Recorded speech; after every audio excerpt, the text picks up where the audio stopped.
The last time we met Michaela was in her store, Taba Naba in Felixstowe. And this time we're with her at the Spring and Autumn Fair, the largest retail event in the UK. In order to help her make smart purchasing decisions based on her learnings, as well as the expert mentoring sessions and networking opportunities. Claire and Samantha will be helping Michaela on her journey today, who will offer advice, navigating the aisles, and work out what to purchase for the rest of the year, along with Sharon Goode, who will help Michaela with PR strategy. I'm really excited to be here today. We're coming in with fresh eyes and new ideas and being able to put that into practice and walk around and have an idea of exactly what I'm looking for. Great. Let's do it. Yeah.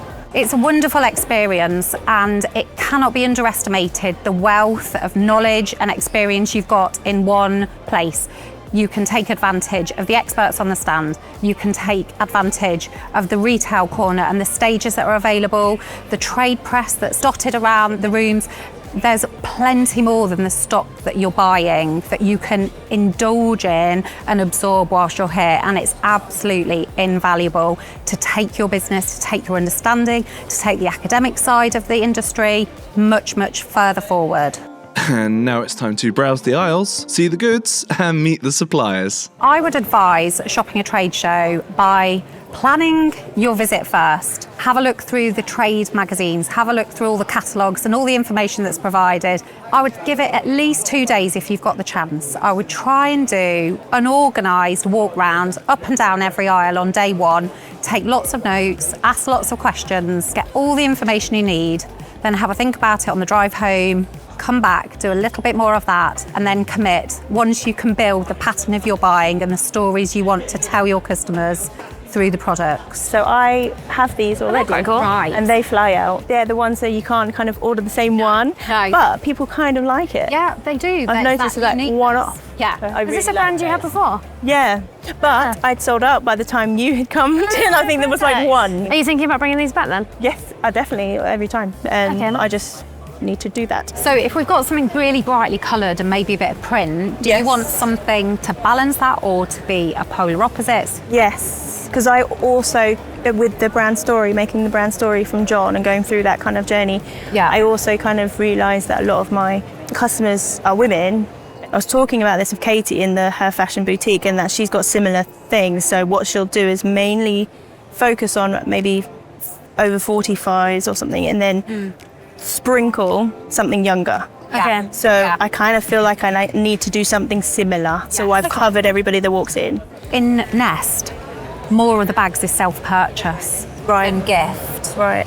So you can be confident that your decisions are going to be chosen by somebody that's going to use the bag. So for example, in this occasion, I think if we look at the bags in terms of the gaps you've got for self-purchase, that's where we'll find that like sweet spot of what type of bag you haven't got that maybe could expand your range to make it broader. Okay. Yeah. All right. There's loads out there. There is indeed. So now we've had a little look around. The real question is, how best to engage with the suppliers? So when talking to exhibitors, first it's really great just to give them an introduction to you and your brand and the space you've got and what you're trying to achieve, so they can kind of tailor their products and their pitch and their advice to you. And then once they've kind of given you a rundown of their products and you've seen things you're interested in, then really try and talk to them about what you're trying to achieve financially. So what is your expectation for minimum orders?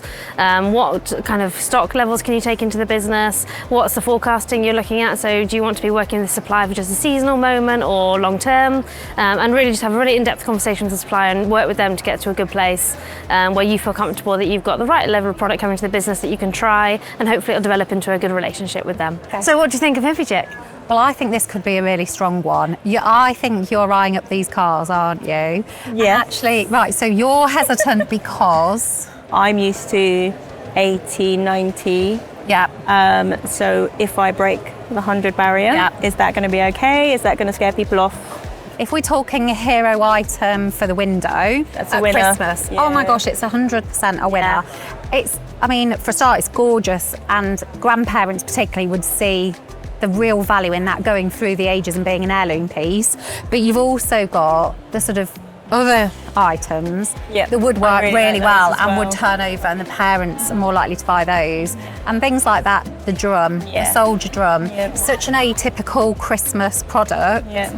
that almost builds your window display for you, and the appeal from that window then is immense. Major. I think it could possibly be one of the best windows for Christmas that absolutely I would have ever. Yeah.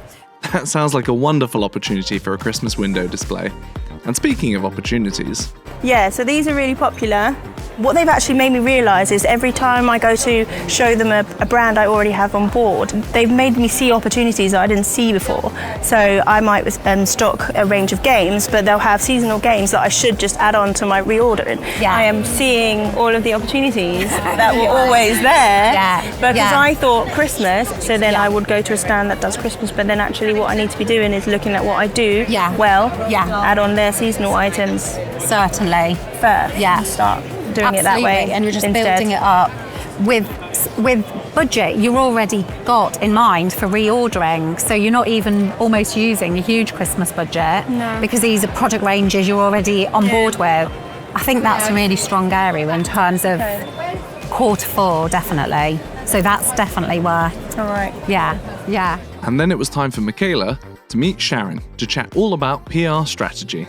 Michaela at Taba Naba had done a lovely piece of work for us to discuss today, which was her first draft of a PR plan.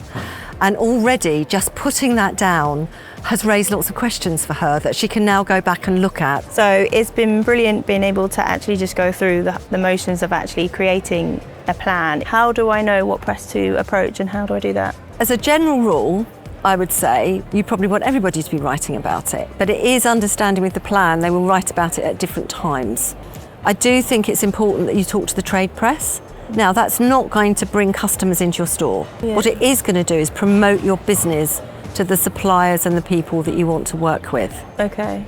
And when someone is launching a new product that might be the next hot thing, you want them to want you to stock it. You don't want them to have a competitor stock it.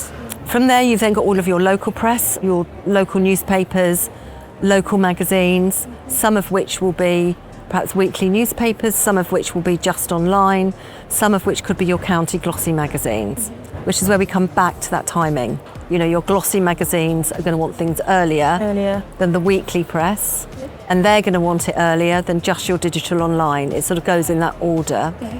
What I'm going to flag to you now, though, because of Christmas, is you need really good imagery. I mean, 2 megabytes is normally pretty good. Most people can normally work with that. So start building up a bank of good imagery, which either you've got, it's store imagery, make sure you've got a good picture of you, and also ask your suppliers for product imagery. They will have good. They the nice cutout shots that go on the white pages with. You need those. So start trying in the meantime to collate that library, and that will really help us. So, a great day all round. And let's find out what Claire has to say about it overall. So we've had a really great day at the show with Michaela, and we've seen absolutely loads of stuff, loads of really great suppliers.